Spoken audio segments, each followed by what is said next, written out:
Saudara Alun, kita tahu Pak Bupati ini pernah mengumpulkan beberapa acara yang besar untuk skop Aceh di Jantau. Kemarin Pak Bupati pernah membuat acara Bank Aceh.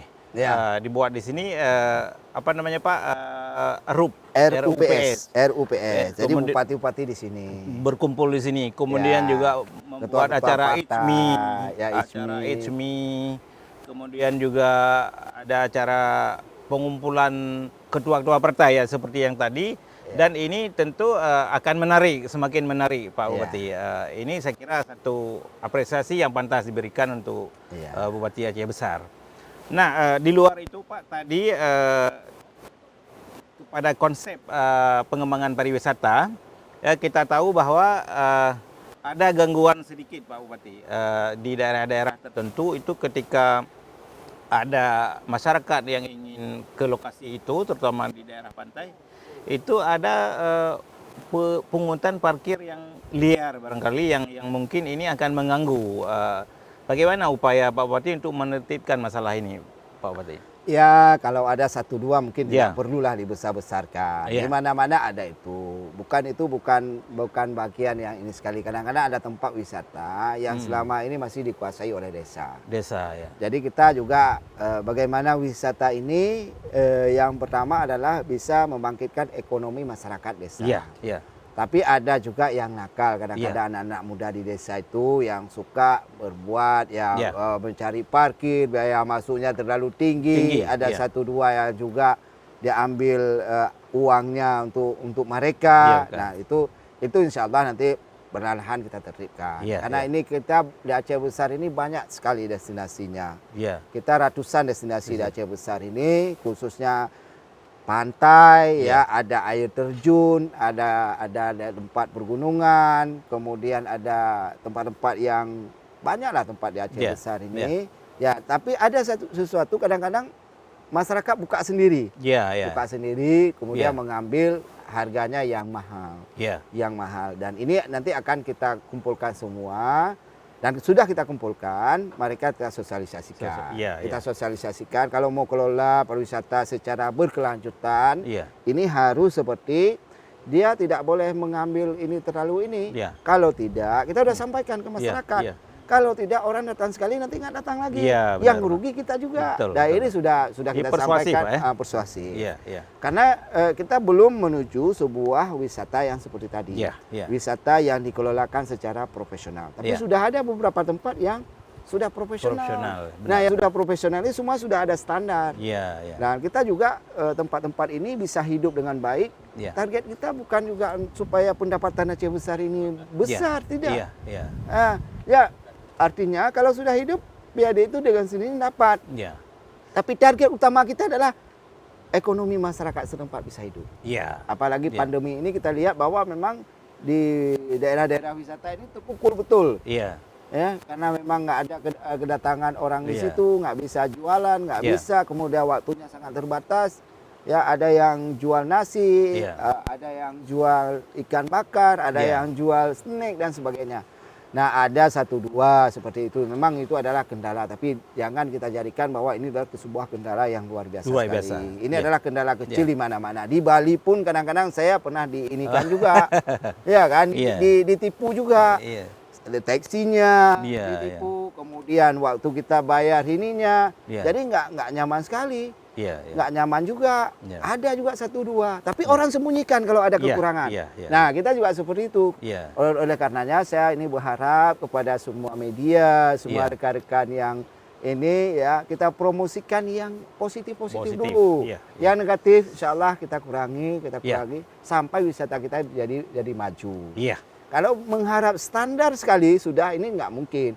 Orang sudah lari sudah lama, sudah ini investasi sudah besar-besaran. Kita masih mengandalkan ya karena lokasinya bagus, diambil uang masuk dan sebagainya. Nah ini insya Allah berlahan-lahan kita perbaiki terus dan sampai suatu saat nanti Aceh Besar benar-benar menjadi tempat yang top lah, tempat yang luar biasa sekali. Memang Allah berikan keajaiban yang luar biasa untuk Aceh Besar. Tempat yang banyak sekali destinasi yang perlu dikembangkan. dan saya mengajak semua pengusaha-pengusaha ya untuk kita bantu masyarakat kita, mari kita berinvestasi di wisata ini. Biaya yang kecil bisa menghasilkan yang besar. Iya, Saudara Lun, tadi di di awal segmen ketiga saya menyinggung bahwa beberapa acara pernah dilakukan di Aceh Besar dan berhasil. Nah, di luar publik bertanya-tanya ini Pak. Disebut-sebut Bapak mungkin ini sebelum closing statement akan merupakan salah satu calon untuk maju ke G1. Apakah ini memang isu atau benar ini Pak Bupati? Bapak kan sebagai ketua partai juga. Ya, itu masih lama. Belanda masih jauh. Wow.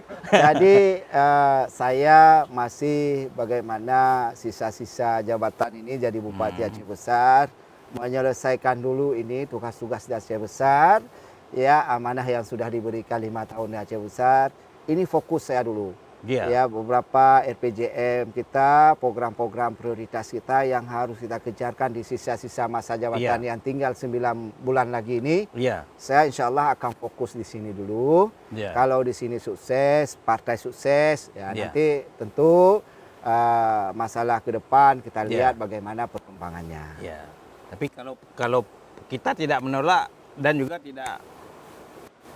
Ya, kalau destinasi kehadiran orang kita itu perkenalan itu memang kalau sebuah wisata itu sebuah tempat itu akan maju kalau banyaknya event. Event ini adalah satu media untuk kita perkenalkan kepada masyarakat luar. Ya, kalau misalnya datang bupati di sini kan bisa melihat, wah cocok nih contoh ini kita kembangkan, sudah ada tol, datang kemudian ketua-ketua partai di sini, datang ICMI di sini. Datang orang-orang nanti buat acara di sini, ini adalah bagian dari bagaimana kita membuat event-event ini untuk perkenalan tempat itu supaya mudah dikunjungi orang. Tapi kalau publik menilai ini silakan saja Pak ya. Bahwa kalau mau publik itu kan saya sudah sampaikan, kalau kita berada di dalam publik itu, publik bisa menilai itu bebas-bebasnya. Ada yang menilai secara negatif, ada yang menilai secara positif. Itu memang hak publik. Ada yang dibully juga. Jadi bupati, jadi gubernur, jadi pejabat publik itu memang haknya dibully. Kalau tidak mau dibully ya di rumah saja, kasih makan kucing, kan itu ke sawah. Nah, itu nggak dibully.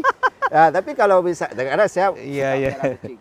Nah, kalau kita di ruang publik, memang tempatnya orang menyampaikan beberapa hal. Dan saya terima semua kritikan, masukan. Seperti itu. Jadi kita jangan terlalu tipis telinga. Memang hak publik di situ. Tapi kan tidak menutup mata. Tidak menutup mata. Dan ada nilai positifnya juga. Karena ada 1-2, kadang-kadang disampaikan publik itu ada benarnya. Karena beda sekarang. Kalau dulu pemerintah, ini pemerintah pemerintah membuat program menawarkan kepada rakyat. Kalau sekarang partisipasi rakyat, pemerintah sama-sama. Berkolaborasi. Berkolaborasi. Ada APBD kita ini bukan hak pemerintah membuat APBD, bukan hak DPR saja, bukan hak pemerintah saja, tapi ada hak rakyat. Ada rakyat, kita kolaborasi, rakyat bisa menyampaikan partisipasinya dalam pembangunan apa saja. Mungkin dengan cara-cara rakyat, kadang-kadang kita tidak bisa ini agak keras, tapi itu hak rakyat, hak masyarakat dalam memberikan penilaian. Baik, Pak Bupati, sebelum kita menutup acara ini, kira-kira apa closing statement untuk masyarakat? Aceh Besar ini memiliki potensi wisata yang luar biasa. Saya mengajak semua kita ini berperan aktif, khususnya pada pengusaha-pengusaha, mari kita berinvestasi di bidang wisata. Dan pemerintah Aceh Besar siap memberikan fasilitas-fasilitas. Kalau ada tempat, nggak ada tempat, kita bisa berikan tempat. Kalau ada sarana, kita bisa bantu sarana. Yang penting wisata ini bisa bangkit bersama-sama. Tentu kalau hanya pemerintah daerah yang membesarkan, yang membuat ini maju wisata ini, tentu akan ada keterbatasan. Tapi dengan adanya bersama-sama ini juga rekan-rekan media, kita promosikan wisata di Aceh Besar ini dengan baik. Mudah-mudahan Aceh Besar ini akan menjadi lebih baik dan menjadi sebuah daerah yang luar biasa. Wonderland Aceh Besar. Luar biasa Pak Bupati. Saudara Lun, sebenarnya banyak yang ingin kita tanyakan, tetapi Bupati juga punya kesibukan yang lain. Terima kasih Pak Bupati, di tengah kesibukan yang luar biasa, tapi masih sempat berbincang-bincang dalam acara podcast Serambi Indonesia dengan tema Wonderland Aceh Besar. Saya Bukhari Amali, sampai jumpa. Assalamualaikum. Waalaikumsalam.